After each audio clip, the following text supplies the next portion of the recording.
오늘은 저희가 창세기 39장 1절에서 10절까지 말씀을 함께 봉독했습니다. 말씀의 제목은 여호와께서 요셉과 함께 하심으로입니다. 우리 다 함께 제목을 따라 하시겠습니다. 여호와께서 요셉과 함께 하심으로.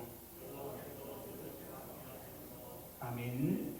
요셉은 우리가 잘 알고 있듯이 야곱의 11번째 아들입니다. 특별히 이 야곱은 자신의 아들들 중에서 요셉을 특별하게 사랑했습니다. 왜냐하면 노년에 얻은 아들이기도 했고 또 자기가 사랑했던 라헬 부인 라헬의 소생이기도 하였기 때문입니다. 그래서 창세기 37장 3절 말씀에 보면 요셉은 노년에 얻은 아들이므로 이스라엘이 여러 아들들보다 그를 더 사랑함으로 그를 위하여 채색 옷을 지었더니 라고 말씀합니다. 여러분, 야곱은 그의 아들 요셉을 다른 아들들보다 더 사랑해서 그 아들을 위해서 채색 옷을 지어서 입혔다라고 그렇게 말씀합니다. 여러분, 요즘에는 우리가 옷들이 다 형형색색 색깔 있는 옷을 요즘에는 다 입습니다. 근데 고대에는 염색하는 기술이 그렇게 발달하지 않았기 때문에 색깔이 있는 옷을 입는다라는 게 그렇게 쉬운 일이 아니었어요. 그래서 색이 있는 옷을 입는 사람들은 특별한 사람들이 색깔이 있는 옷을 입었습니다.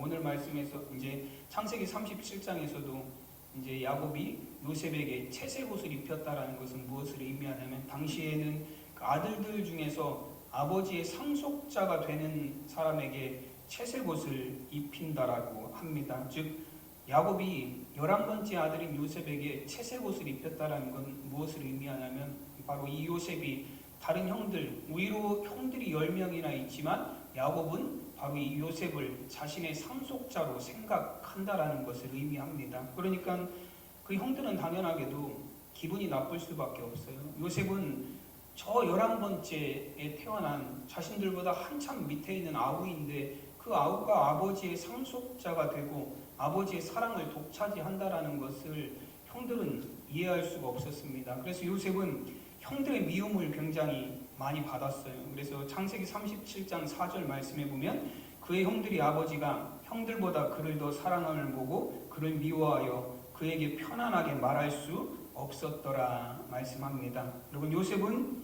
아버지의 사랑을 독차지했지만 오히려 형들로부터는 미움을 받았습니다. 그래서 형들이 그 요셉에게 말을 할 때도 편안하게 말을 할 수 없었다라고 그렇게 표현하고 있습니다. 여러분, 이 편안하다라는 말을 다른 번역본 성경들에 보면 다정하게 말 한마디 해주지 않았다 혹은 정답게 말하지 않았다 그렇게 기록하고 있습니다. 근데 원어 성경을 찾아보면 이 편안하게라는 단어가 어떤 단어를 사용을 했냐면 샬롬이라는 단어가 사용이 되었어요. 여러분, 샬롬이 무슨 뜻인지는 다 아시죠? 샬롬이 무슨 뜻이죠?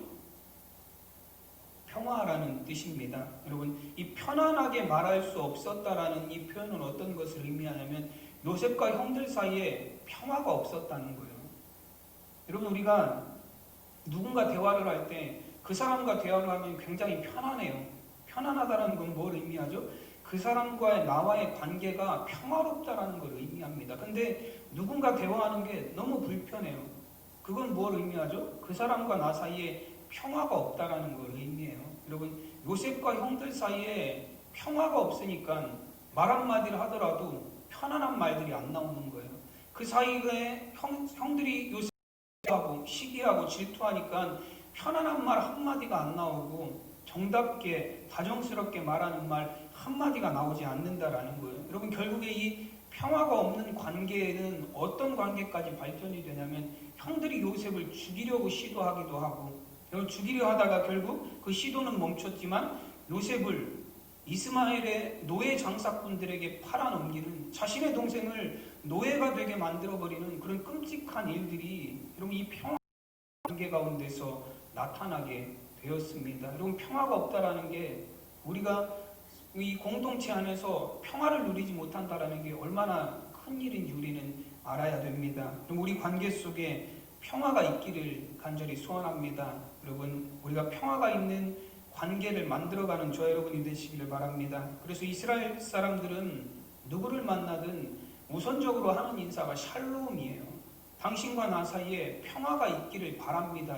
만나자마자부터 대적하고 만나자마자부터 경쟁하는 게 아니라 평화가 있기를 원합니다라는 거예요. 뭐 서열을 정하는 게 아니라 우리나라 사람들은 만나면 뭐부터 물어보죠? 나이 물어보고 출신 물어보고 학교 물어보고 이게 네가 낫냐 내가 낫냐를 먼저 따져보는 거예요. 그래서 나은 사람이 위에 서고 안 나은 사람은 알아서 내 밑에 서라.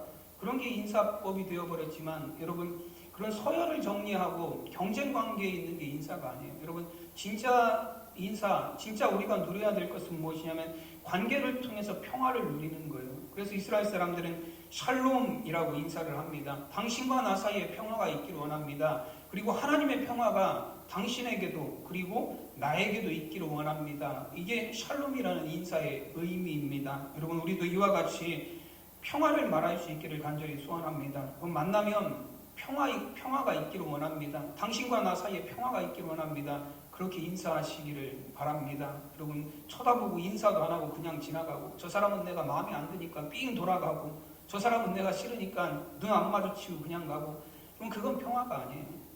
여러분 마주치고 인사하고 샬롬이라고 평화라고 인사하시는 저 여러분이 되시기를 바랍니다. 우리 한번 연습해 볼까요? 옆에 계신 분들 보시고 샬롬 하고 인사해 보세요. 샬롬. 샬롬이 있기를 간절히 소원합니다. 여러분 이 형들과 요셉의 관계는 이 샬롬이 깨진 거예요. 이 평화가 깨졌습니다. 그러자 결국에는 그 결과로 인해서 형들이 요셉을 미워하고 미워해서 이 형들이 요셉을 이스마엘의 장사꾼들에게 팔아버렸어요. 그래서 요셉은 애굽의 보디발의 집에 노예로 팔려가게 되었습니다. 오늘 1절 말씀에 보면 요셉이 이끌려 애굽에 내려가매 바로의 신하 친위대장 애굽 사람 보디발이 그를 그리로 데려간 이스마엘 사람의 손에서 요셉을 사니라 말씀합니다. 애굽 사람 보디발이 요셉을 그 이스마엘 장사꾼들의 손에서 돈을 주고 샀습니다. 당시에 한 사람을 사는 가격이 은으로 한 20세겔 정도 했다라고 합니다. 돈을 주고 보디발이 요셉을 샀다라는 건 요셉은 이제 어떤 사람이 되었든 누구의 거예요? 요셉은 이제 누구 겁니까? 보디발 거예요. 왜냐하면 보디발이 값을 주고 그를 샀기 때문에 그래요. 여러분 우리가 예수님의 십자가를 이야기할 때도 주님이 십자가에서 값을 치렀다, 대속하셨다라고 말씀하세요. 그래서 예수님은 우리는 누구의 거라고 얘기하죠? 우리는 그리스도의 것이다라고 말하는 것. 예수님이 우리를 위해서 값을 치르셨기 때문에 그래요. 여러분 이 보디발이 값을 치르고 요셉을 샀다라는 건 이제는 요셉은 보디발의 소유라는 걸 의미합니다. 보디발은 요셉의 삶과 죽음을 결정할 수 있는 결정권자예요. 요셉의 모든 것을 간섭할 수 있고 그에게 줄 수도 있고 빼앗을 수도 있고 이제 요셉은 물건이 된 거예요. 더 이상 사람이 아닙니다. 더 이상 사람이라서 내 뜻을 말하고 내 뜻을 행하는 것이 아니라 이제 요셉은 물건이에요. 그래서 보디발의 뜻에 따라야 되고 보디발이 시키는 일을 해야 되고 보디발이 주는 걸 먹고 살아야 되는 보디발의 소유물이 된 거예요. 여러분 17살이라는 어린 나이에 아버지의 사랑을 독차지하던 채색 옷을 입던 귀한 아들의 신세에서 요셉이 한순간 어디로 떨어진 거예요? 밑바닥으로. 인생의 가장 밑바닥으로 내려갈래야 더 이상 내려갈 수가 없는 노예의 신분이라는 그런 밑바닥으로 요셉의 인생이 떨어져 내렸습니다. 참 기구한 인생이에요. 어떻게 보면 그런 저주스러운 인생이 어떻게 있을까라고 생각할 정도로 정말로 고난과 여러 가지 어려움이 가득 찬 인생입니다. 근데 성경에서는 오늘 말씀에서는 이런 요셉을 향해서 어떤 사람이라고 이야기하냐면 형통한 자가 되었다라고 말씀합니다. 여러분 오늘 2절 말씀에 보면 여호와께서 요셉과 함께 하심으로 그가 형통한 자가 되어 그의 주인 애굽 사람의 집에 있으니라고 말씀합니다. 2절 말씀에 여호와께서 요셉과 함께 하심으로 라고 말씀이 되어 있어요. 근데 이 여호와께서 요셉과 함께 하셨다라는 구절을 찾아보면 이 원어 성경의 표현에 과거형으로 되어 있습니다. 과거형. 이전에도 여호와께서 요셉과 계속 함께 하셨다라는 거예요. 근데 여러분 요셉이 보디발의 집에 노예로 팔려오기 전에 어떤 일이 있었죠? 형들에 의해서 죽임을 당할 뻔하고 구덩이에 던져지고 결국에는 구덩이에 던져져서 이스마엘의 노예 장사꾼들에게 넘겨지는 그런 일들이 있었어요. 근데 여러분 그런 일들 속에서도 여호와께서 요셉과 함께하고 계셨었다라고 말씀하는 거예요. 그리고 그 다음 구절에 보면 또 뭐라고 말씀하냐면 그가 형통한 자가 되어 그의 주인 애굽 사람의 집에 있으니라고 말씀합니다. 여러분, 그가 형통한 자가 되었다라는 표현도 과거형이에요. 이미 요셉은 형통한 자가 되었다라는 거예요. 이미 요셉은 형통한 자가 되었다라는 겁니다. 여러분, 앞으로 요셉이 형통한 자가 되고 성공한 사람이 될 것이다 라고 말씀하시는 것이 아니라 이미 요셉은 형통한 자가 되었다라고 말씀하세요. 여러분, 우리는 이 2절 말씀에서 의구심을 가질 수밖에 없어요. 첫째는 어떤 의구심을 갖냐면 하나님이 함께 하신다면 어떻게 형들에 의해서 노예로 팔리고 형들에 의해서 버림받는 그런 상황에 어떻게 처하고 놓일 수 있느냐라는 거예요. 하나님이 함께 하신다면 어떻게 그런 상황을 그냥 두고만 바라보시느냐라는 거예요. 분명히 여호와께서 함께 하셨다라고 말씀하셨는데 하나님이 함께 하시는데 어떻게 요셉의 인생에 정말 인생의 가장 밑바닥까지 떨어지는 그런 일이 일어날 수 있습니까? 라고 의심을 가질 수밖에 없어요. 두 번째 의구심은 뭐냐면 남의 집에 노예로 있는 사람이 어떻게 형통한 자가 될 수 있느냐라는 거예요. 하나님은 요셉에게 형통한 자가 되었다라고 말씀하셨는데 그가 형통한 자가 되어 그의 주인 애굽 사람의 집에 있으니 이게 매치가 안 되는 거예요. 형통한 자가 남의 집에 노예로 있어요. 형통한 자가 남의 집에서 종살이 하고 있다라고 그렇게 하나님이 지금 말씀하시고 있습니다. 차라리 2절 말씀이 이렇게 되었으면 우리가 이해하기가 쉬웠을 것 같아요. 여호와께서 요셉과 앞으로 함께 하실 것이므로 비록 지금은 그가 노예의 신분으로 있지만 앞으로는 성공하고 형통한 사람이 될 것입니다.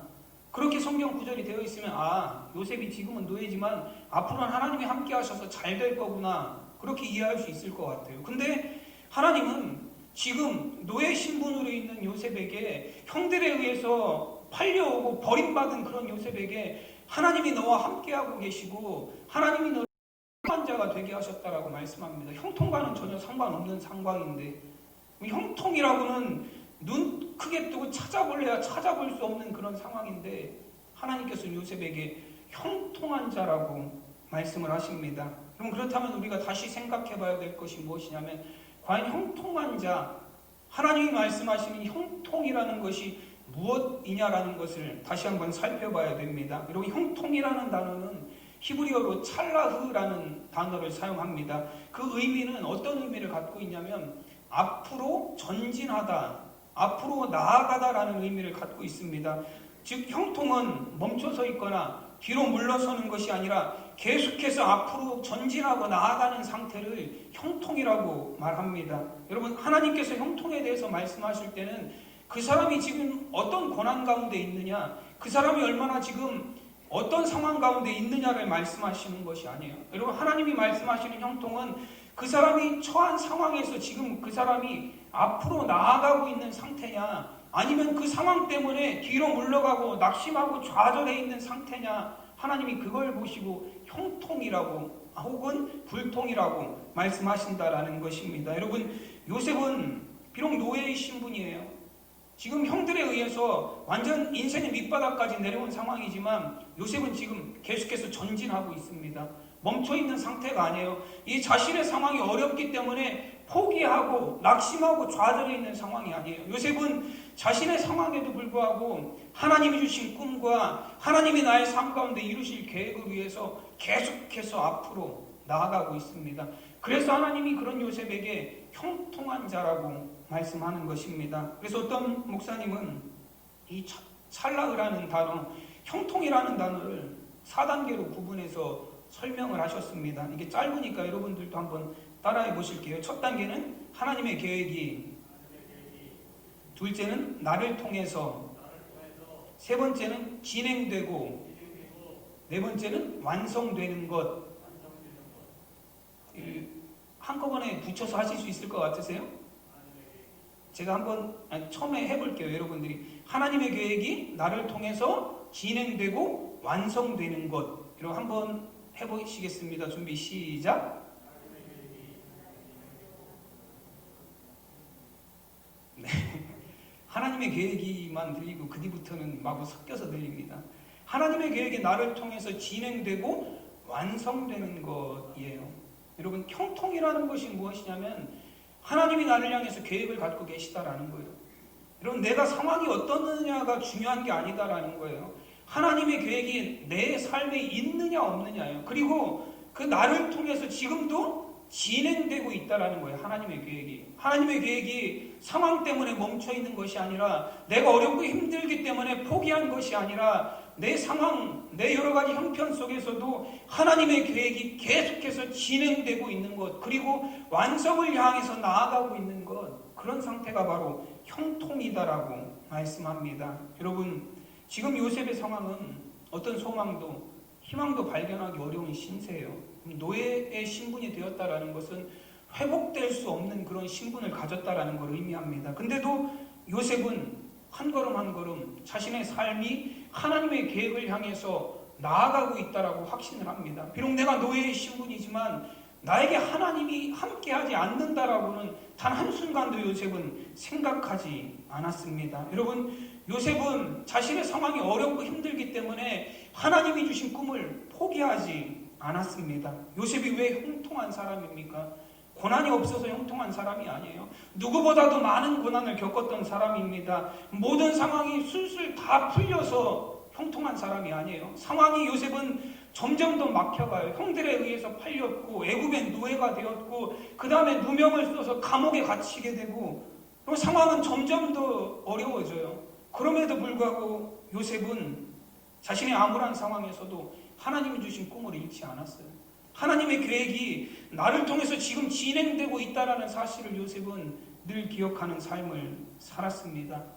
이는 구절의 말씀들을 보면 요셉이 얼마나 하나님이 자신과 함께 하심을 확신하고 살았는지 그런 말씀의 구절들이 나타나 있어요. 3절 말씀에 보시면 그의 주인이 여호와께서 그와 함께 하심을 보며 또 여호와께서 그의 범사에 형통하게 하심을 보았더라 말씀하십니다. 여러분, 요셉을 통해서 요셉의 주인 보디발이 무엇을 보았냐면 하나님이 요셉과 함께하고 계심을 그가 보았다라고. 보디발이 요셉의 모습을 보니까 하나님이 그와 함께 하심을 보았다라고 기록하고 있습니다. 여러분, 그 보디발이 어떻게 요셉이 하나님과 함께하고 계심을, 하나님이 요셉과 함께하고 계심을 보디발이 어떻게 보았습니까? 이 보디발이 보았다라는 단어가 그 원어 성경을 찾아보면 어떤 의미를 갖고 있냐면 가장 많이 쓰이는 의미가 나타나다라는 의미예요.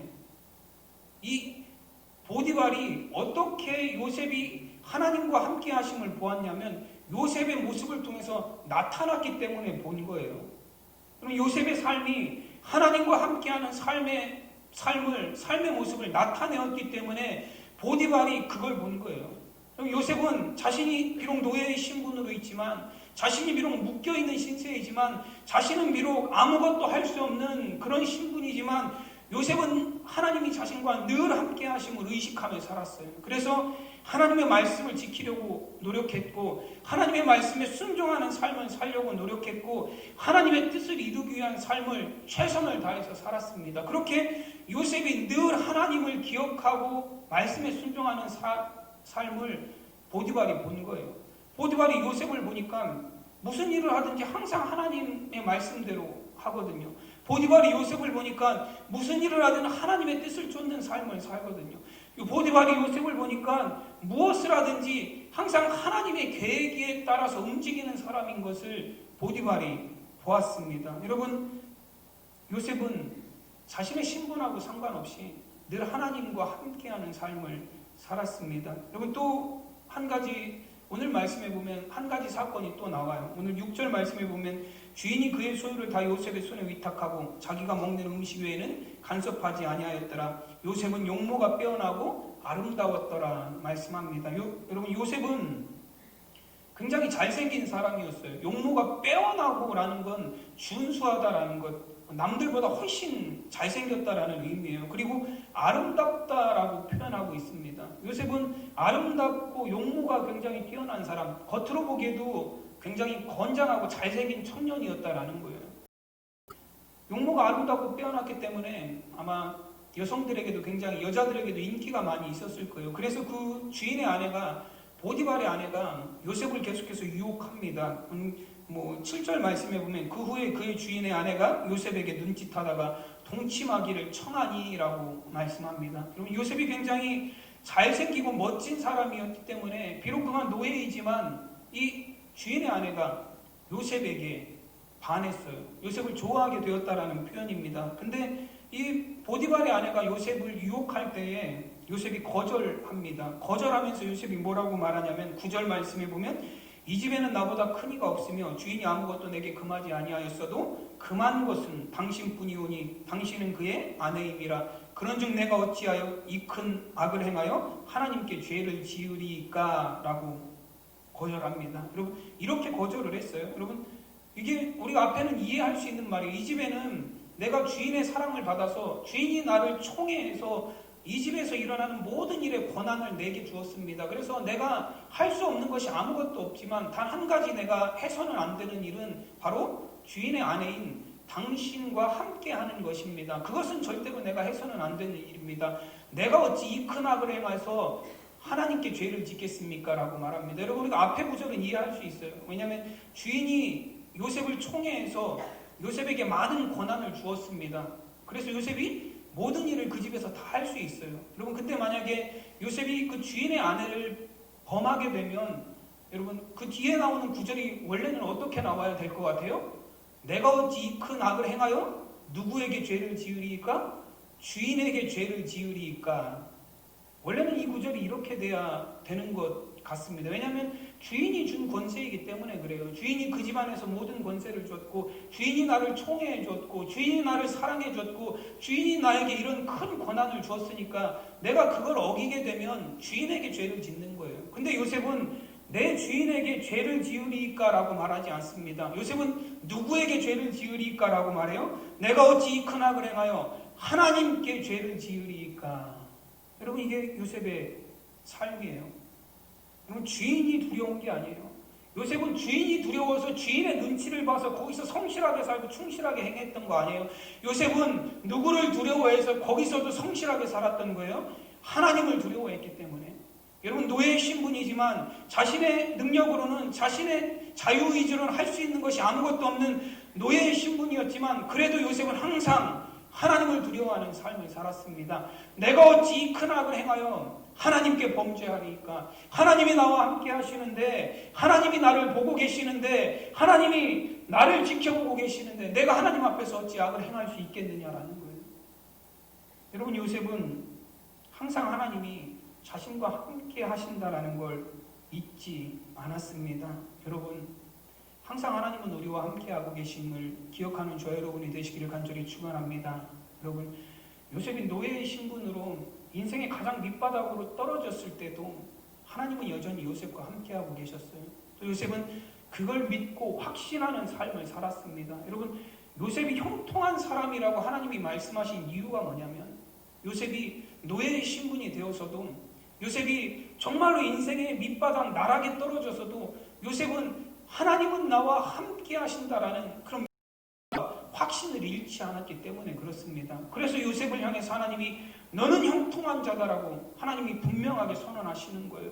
그렇게 어려운 상황인데도, 노예의 신분인데도, 점점 더 어려워지는데도, 감옥에 갇히는 상황이 되는데도, 점점 더 내리막길로 내려가는데도 하나님은 요셉에게 그래도 너는 형통한 자다라고 말씀하셨어요. 왜냐하면 하나님이 그와 함께 하시고 요셉 스스로도 하나님이 나와 함께 하심을 확신하는 믿음이 있었기 때문에 그렇습니다. 여러분, 하나님은 우리와 늘 함께하고 계세요. 우리가 그걸 깨닫게 될 때에 나에게 하나님 주신 형통의 복을, 형통의 은혜를 우리가 깨달을 수 있습니다. 여러분, 창세기 28장에 보면 야곱이 형 에서를 피해서 밧단 아람으로 도망가잖아요. 이제 야곱이 형을 속였죠. 형을 속여서 팥죽 한 그릇에 장자의 권한을 빼앗고 아버지를 속여서 형이 받아야 될 축복을 이 야곱이 자기가 형이 받아야 될 축복을 자기가 뺏어서 아버지를 속이고 형을 속이고 그 축복을 받았어요. 그래서 에서가 그 사실을 알고 나서 분노해서 내가 아버지가 돌아가시면 내 동생 야곱을 죽이겠다라고,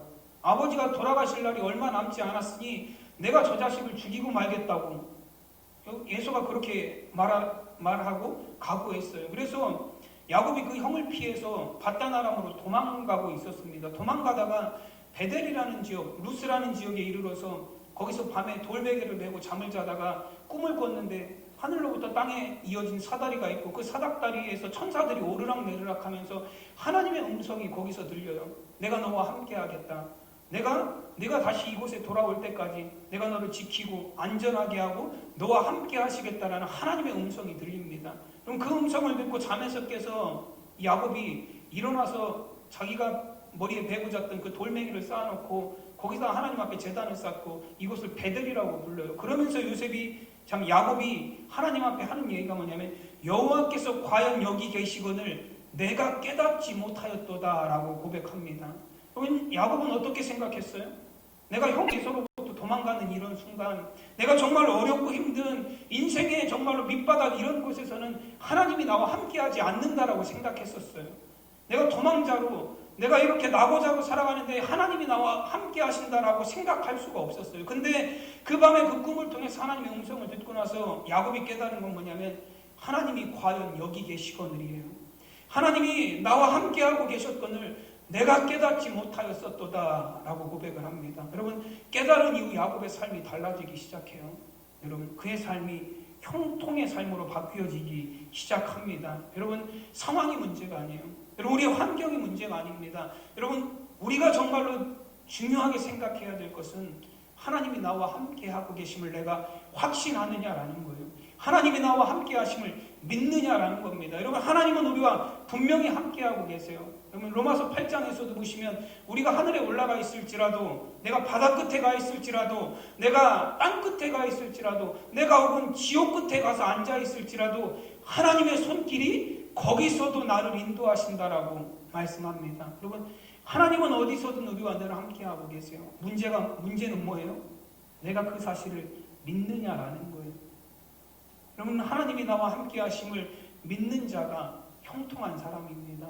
여러분, 아무리 상황이 좋아도, 아무리 오르막길에 있어도 하나님이 함께하심을 깨닫지 못하는 자는, 나의 삶 가운데 하나님이 함께하심을 믿지 못하는 사람은 불통한 사람이에요. 그러나 내리막길이 계속된다 할지라도 그 내리막길에서도 하나님이 나와 함께하심을 확신하는 사람은 형통한 사람입니다. 여러분, 저 여러분의 삶이 하나님의 형통의 삶이 이루어지시는 저 여러분이 되시기를 간절히 축원합니다. 여러분, 요셉의 인생은 정말로 어려운 인생이에요. 내리막이 계속되는 인생입니다. 그러나 그 내리막길로 가면서도 요셉은 뭐 한 거예요? 그럼 내리막길이라고 앞으로 안 가나요? 내리막길로 내려가도 앞으로 갑니다. 요셉은 내리막길로 가도 앞으로 전진하는 삶을 살았어요. 내리막길로 가도 하나님과 함께하는 삶을 살았습니다. 내리막길로 계속되어도 요셉은 하나님의 뜻을 이루는 삶으로 한 걸음 한 걸음 그 삶이 전진해 나가는 삶이었습니다. 그래서 하나님께서 요셉이 형통한 자라고 말씀하십니다. 여러분, 하나님과 함께 하심으로 하나님의 형통을 누리는 저와 여러분의 삶이 되시기를 간절히 축원합니다. 여러분, 내 삶의 환경과 상황에 흔들리지 마시고, 여러분, 하나님이 어떤 상황에서도 나와 함께 하심을 늘 믿고 확신하는 저와 여러분 되시기를 간절히 축원합니다. 기도하겠습니다. 하나님의 은혜와 사랑을 감사드립니다. 오늘 거룩한 주님의 날 우리 사랑하는 성도들 하나님 성전으로 그 걸음을 인도하여 주시니 감사합니다. 하나님, 우리의 어떤 상황과 형편 가운데서도 하나님이 우리와 함께 하심을 믿습니다. 하나님, 계속되는 내리막길 같은 인생이지만 하나님, 분명한 것은 그 속에서도 하나님이 우리의 손을 붙들고 계시고 우리의 걸음을 인도하고 계시고 우리가 하나님의 계획을 향하여서 한 걸음 한 걸음 나아가도록 함께하고 계심입니다. 하나님, 우리가 이 믿음을 가지고 세상을 살아가게 하시고 이 확신을 가지고 하나님, 어려운 세상 가운데서도 날마다 형통하며 승리하는 삶을 살아가는 우리 모든 성도들 되게 하여 주시옵소서. 감사하며 우리 주 예수 그리스도의 이름으로 기도드리옵나이다. 아멘.